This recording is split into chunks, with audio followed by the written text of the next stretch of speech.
Salut les geeks, voici un tout nouveau format qui sortira tous les samedis, des histoires sur les légendes du cinéma, personnages et autres. Alors c'est parti, bonne vidéo. Il est l'un des plus grands symboles de la pop culture, il est né sur une planète mourante. Adopté sur Terre, il est devenu le protecteur de l'humanité. Depuis 1938, Superman inspire, rassure, fascine. Voici son histoire de Krypton aux écrans d'aujourd'hui.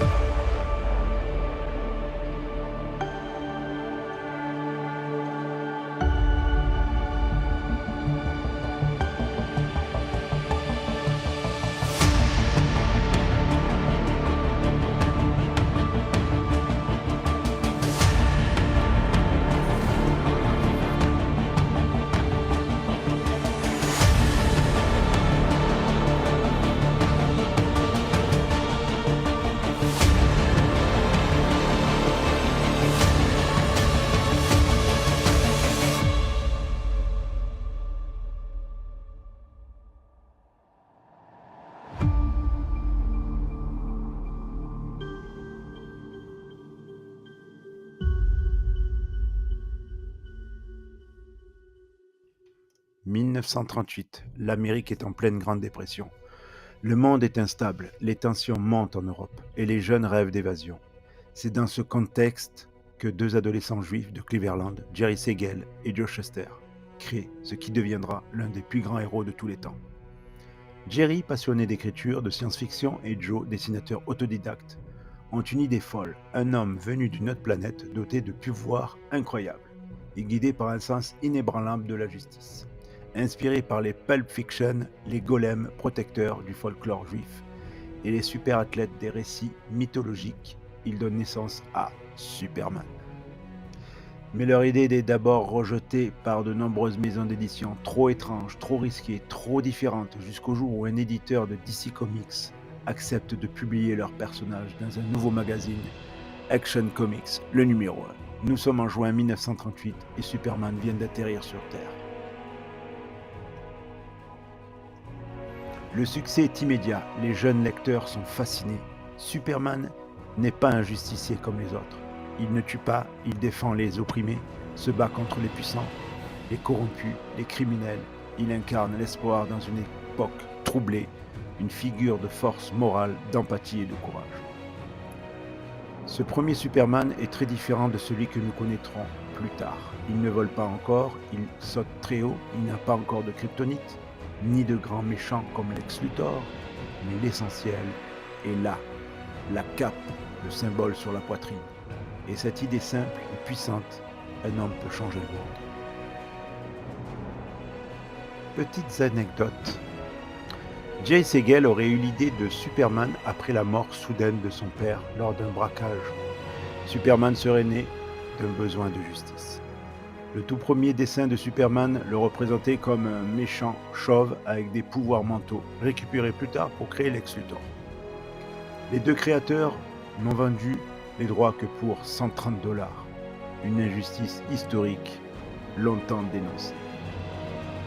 Après son immense succès dans les comics, Superman débarque sur un tout nouveau média dans les années 1950, la télévision.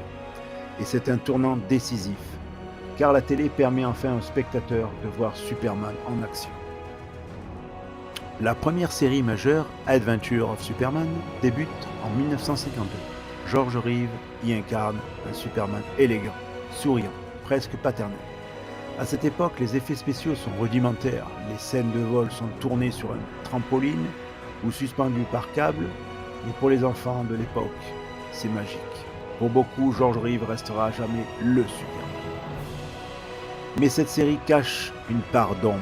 Reeves est retrouvé mort en 1959 dans des circonstances encore floues. Suicide, meurtre, l'affaire alimente la légende et rappelle que derrière le symbole, il y a des hommes fragiles.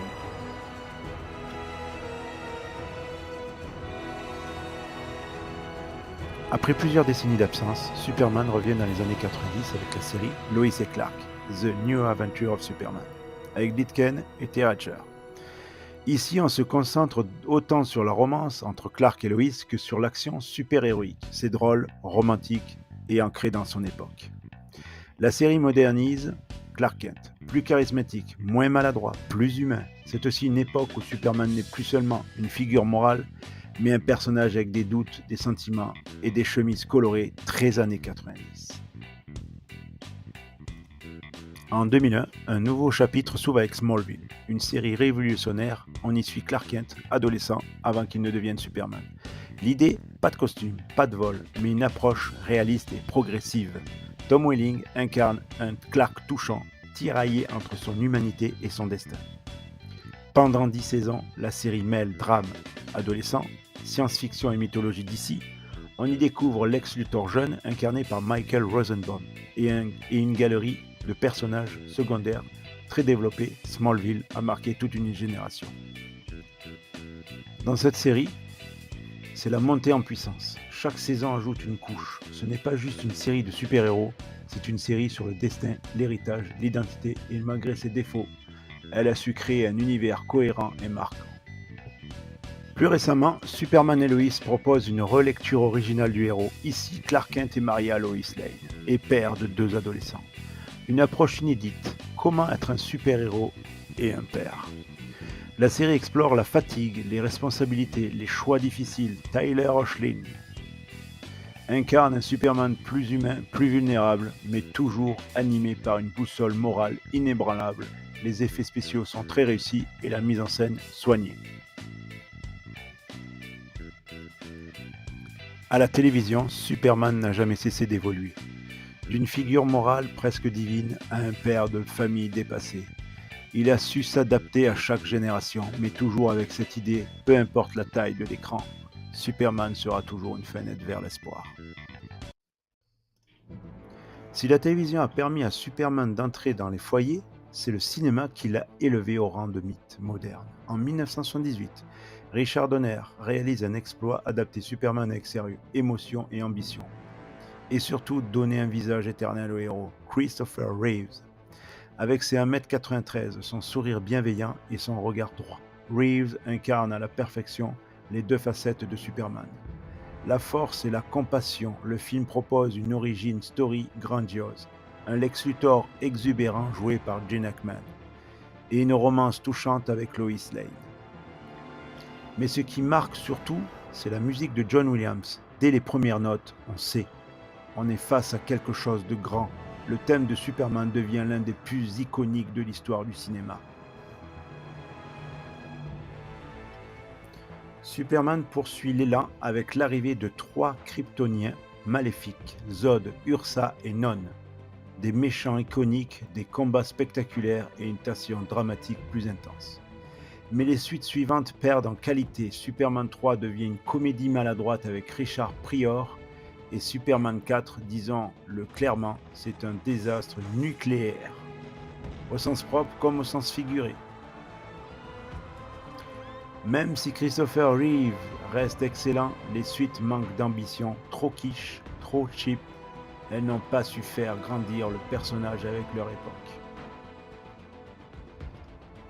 En 2006, Bryan Singer tente de relancer le mythe avec Superman Returns. Brandon Routh reprend le costume dans un film hommage à l'univers de Donner, visuellement réussi, musicalement splendide, mais l'histoire peine à captiver. Ce Superman est mélancolique, presque passif, le film divise, certains le trouvent poétique, d'autres soporifique. Puis arrive Man of Steel en 2013, Zack Snyder propose une version moderne, plus sombre, plus réaliste. Henry Cavill incarne un Superman massif, tourmenté et confronté à la peur des humains. Le film divise les fans, trop sérieux pour certains, trop destructeur pour d'autres. Mais une chose est sûre, Man of Steel relance le débat sur l'identité du personnage. Man of Steel est une relecture courageuse, il ose poser des questions, comment être un héros dans un monde qui te rejette. Même si la fin manque un peu d'émotion, le film a relancé Superman dans l'ère moderne. Ce nouveau film, sobrement intitulé Superman, marque le lancement officiel du DC Universe de James Gunn. Interprété par David Corenswet, ce Superman est plus jeune, plus lumineux, un retour à l'essence même du personnage. L'altruisme, la bonté, la simplicité morale. La direction artistique se veut rétro-moderne. Costume fidèle mais modernisé, ambiance plus colorée, mais sans naïveté. Clark Kent est journaliste, maladroit et attachant. Lois Lane est jouée par Rachel Brosnahan. Vive et audacieuse, Lex Luthor, interprété par Nicolas Hoult, s'annonce plus menaçant et froid que jamais. Le film, déjà montré à la presse lors de projections test, reçoit les critiques très positives. On parle d'un renouveau audacieux, d'un Superman accessible, inspirant et profondément humain. Les fans apprécient aussi les nombreux clins d'œil à l'âge d'or des comics, ainsi que les scènes d'action équilibrées par une vraie introspection. James Gunn veut montrer que Superman n'est pas dépassé, qu'il est encore pertinent aujourd'hui, et le film le prouve. Il ne s'agit pas d'un reboot cynique, mais d'un hommage sincère au plus grand des super-héros.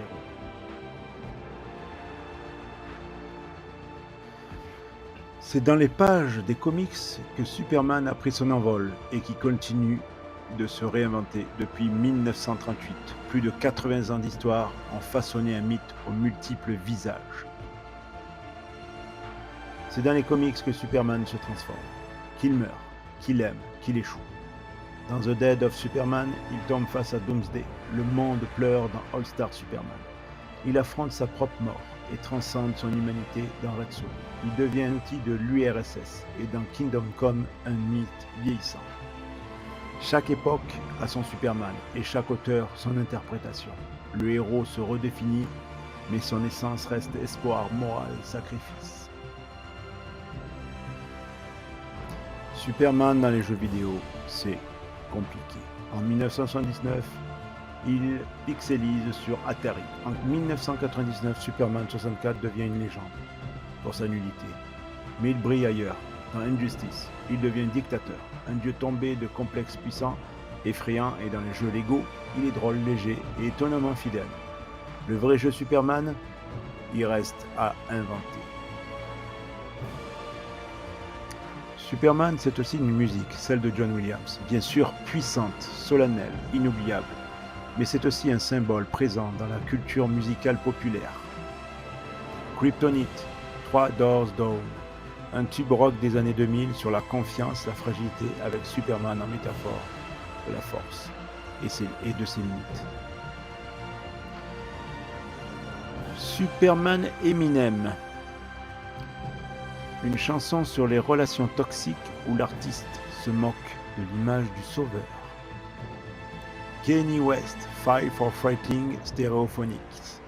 Superman est partout comme archétype, comme inspiration, comme référence. Dès les années 40, Superman devient jouet, peluche, figurine, boîte à lunch. C'est le début d'un empire. Mego, Mattel, Kenner. Les grandes marques s'en emparent. La série Super Power devient un classique des années 80. Aujourd'hui, Hot Toys, McFarlane, Funko Pop. Des figurines ultra détaillées pour petits et grands, Superman reste incontournable en rayon. La version McFarlane du Superman Rebirth, il a le look moderne mais mythique, un vrai bijou sur une étagère. Superman a traversé les décennies, les époques, les crises. Il a changé de visage, de voix, de ton, mais il est toujours là. Il est plus qu'un personnage, il est un repère moral, une étoile du Nord, une source d'inspiration, un être d'un autre monde, mais profondément humain. Merci d'avoir suivi ce voyage à travers les étoiles et souvenez-vous, ce symbole n'est pas un S, c'est l'espoir. N'oubliez pas de vous abonner, de liker et de partager la vidéo.